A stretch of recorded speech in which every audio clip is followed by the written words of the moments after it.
এই অবস্থা। তারপরে আমাদের অনেক বিদ্যুৎ প্ল্যান্ট আছে যেগুলো মানে গ্যাস ভিত্তিক বিদ্যুৎ প্ল্যান্ট যেগুলো বসে আছে, কিন্তু গ্যাসের অভাবে সেগুলো চালানো যাচ্ছে না।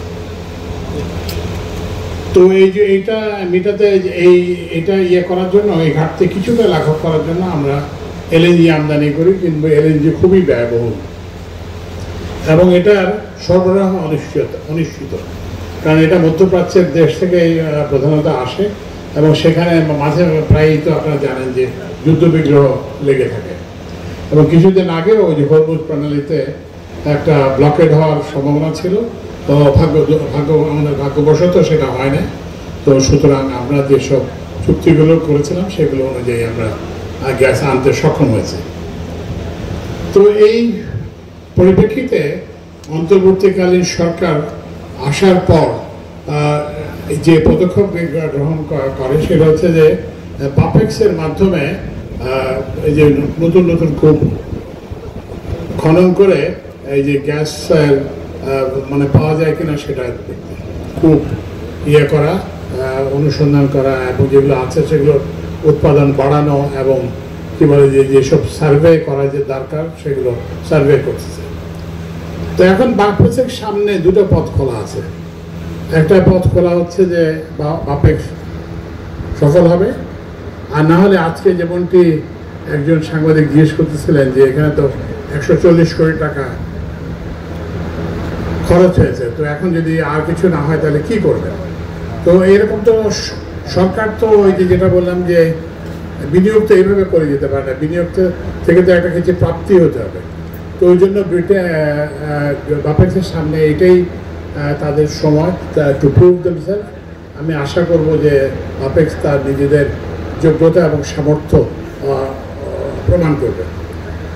আর আমাদের এখানে একটা বড় সমস্যা হচ্ছে যে এই যে যেসব উন্নয়ন প্রতিষ্ঠানগুলো আছে সেগুলোর দুর্নীতি, এবং বাপেক্সও কিন্তু এই দুর্নীতির অভিযোগ মুক্ত না। এই বাপেক্সই সম্ভবত কি বলে 5 কোটি টাকা দিয়ে একটা গাড়ি, বাপেক্সই চলে 5 কোটি টাকা দিয়ে একটা গাড়ি কেনা হয়েছিল।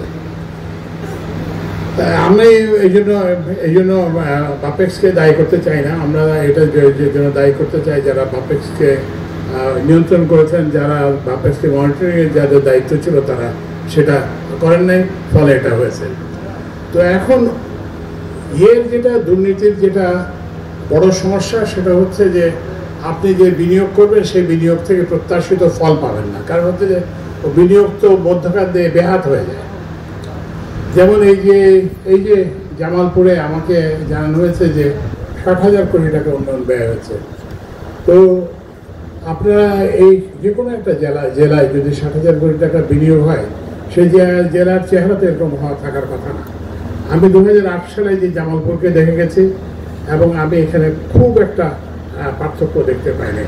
2008 সালে যে জামালপুর ছিল আজকে 17 বছর পরে একই জায়গায় আছে। তো এখন হচ্ছে যে আমাদের অবস্থা হয়ে গেছে যে ওই যে সেই নাসিরউদ্দিন হোসজার গল্পের মতো, ওই যে বিড়াল এসে কাবাব খেয়ে ফেলছে, অ্যাকচুয়ালি স্ত্রী খেয়ে ফেলছে, মানে নাসিরউদ্দিন হোসজা বাইরে থেকে মসজিদ থেকে আসার আগ পর্যন্ত। তো এসে জিজ্ঞাসা করতেছে যে কী ব্যাপার, যাওয়ার সময় দেখলাম তোমার কাবাব বানাচ্ছে, সুগন্ধ পাচ্ছিলাম, তো এখন কাবাব কোথায়? তো তখন হোসজার স্ত্রী, উনিও চালাক প্রত্যুৎপন্ন মতি মহিলা, উনি বললেন যে বিড়াল খেয়ে ফেলছে। তো হোসজা তখন করলেন কি যে বিড়ালটাকে ওজন দেবেন। তো দেখা গেল যে পরিমাণ কাবাব বানানো হয়েছে বিড়ালের ওজনও একই সমান। তো তখন উনি বললেন যে যদি এটা বিড়াল হয় তাহলে কাবাব কোথায়, আর যদি এটা কাবাব হয় তাহলে বিড়াল কোথায়? তো আমাদের উন্নয়ন প্রচেষ্টারও হচ্ছে যে এটা যে আমাদের ওই যে বিড়াল কাবাব খেয়ে ফেলতেছে এবং আমরা বিড়ালকে যখন ওজন করে দেখতেছি তখন বিড়ালও পাচ্ছি না, হয় বিড়াল পাচ্ছি না কাবাব পাচ্ছি না। তো এই অবস্থা থেকে আমাদেরকে উঠে আসতে হবে এবং বাপেক্সকে কিন্তু এই যে যেটা বললাম যে ব্যয়ের ক্ষেত্রে করতে হবে, সাশ্রয়ী হতে হবে। মনে রাখতে হবে যে আমাদের এই গরিব দেশের মানুষ টাকা দেয়, ট্যাক্সের টাকা ও নানানভাবে। এবং আমরা গরিব এই দেশ, এই তকমা নিয়ে আমরা বিদেশ থেকে অর্থ সাহায্য আনি, সেটা কিন্তু সর্বোত্তম ব্যবহার করতে হবে। এবং এই সর্বোত্তম ব্যবহার করতে পারলেই যে আমাদের যে উন্নয়ন প্রচেষ্টা তার অভিষ্ট লক্ষ্যে পৌঁছে যাবে। তো আমি এগেইন এখানে যদিও যে যে পরিমাণ গ্যাস আমরা আশা করেছিলাম সেটা আশানুরূপ নয়, তবুও আমরা যেহেতু একটা প্রুভেন রিজার্ভ পাওয়া গেছে, সেজন্য আমি আবার বাপেক্সকে অভিনন্দন জানাতে চাই। এবং আমরা আশা করব যে বাপেক্স এর থেকে আরও বড় সাফল্য।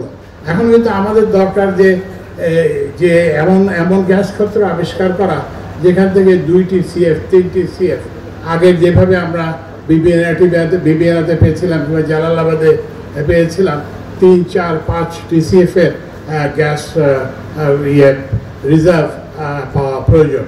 তো আশা করি আমরা সেটাই করব। আর একটা যেটা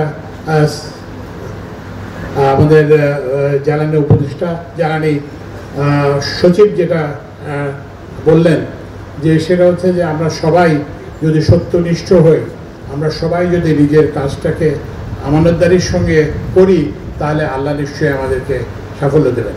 আপনাদের সবাইকে অনেক ধন্যবাদ।